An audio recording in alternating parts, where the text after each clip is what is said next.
السلام علیکم ورحمۃ اللہ وبرکاتہ۔ نحمد ونصلی علی محمد نحمد ونصلی علی رسول الکریم، اما بعد۔ میرے محترم بزرگوں، دوستوں، میں آپ حضرات کے سامنے قرآن کی تعلیم چند باتیں عرض کرنا چاہتا ہوں۔ امید ہے کہ آپ میری باتوں کو غور سے سنیں گے۔ اللہ کے رسول صلی اللہ علیہ وسلم نے ارشاد فرمایا، تم میں سب سے اچھا آدمی وہ ہے جو قرآن سیکھے اور سکھائے۔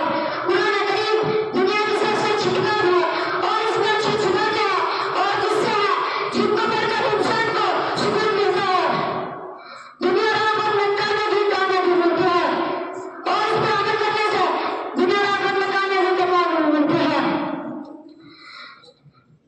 جو آدمی قرآن پڑھتا ہے اور پڑھاتا ہے وہ سب سے اچھا آدمی ہے۔ قرآن کریم یاد کرنے کا بہت بڑا انعام ہے۔